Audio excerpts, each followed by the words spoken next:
जय गुरु माणिक, मी पल्लवी माझ्या यूट्यूब चॅनलमध्ये तुमचं स्वागत करते. तर आता ही सकाळी सकाळी माझी स्वयंपाकाची तयारी चालू आहे आणि मला आज ऋदूला डब्बा बनवून द्यायचा आहे, कारण तिची परीक्षा चालू असल्यामुळं तिचा मुक्काम सध्या देगलूरलाच आहे. तिचे काका आणि ती राहत आहेत. मुलांबरोबर राधा गेली होती.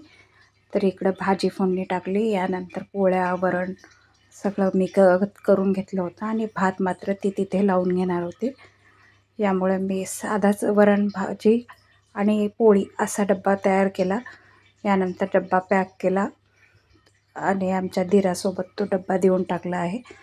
तिच्या परीक्षा असल्यामुळं मला थोडंसं लवकरच करून घ्यावं लागलं. तर त्यानिमित्तानं का होईना माझं काम लवकर झालं. यानंतर मी सगळा किचन ओटा साफ करून घेतला आहे आणि आज गुरुवार असल्यामुळं यांचा निरार असतो. तर मी त्यासाठी उसळसुद्धा फोडणी टाकत होते. सगळं गॅस वगैरे स्वच्छ करून उसळ बनवून घेतली आणि आता सटपुडे आहे. सट आणि नागदेवे म्हणजे आमच्या घरात कुळदैवत खंडोबा असल्यामुळं हा आमच्या घरचा खूप मोठा सण आहे. त्यासाठी मला आता मेथकूट आणि पुड चटणी आज करून घ्यायची होती. तर मी आज मेथकूट अगोदर भाजून घेते. जर तुम्हाला रेसिपी डिटेलमध्ये पाहिजे असेल तर मला कमेंट करा, मी नक्की तुम्हाला टाकेन ती रेसिपी.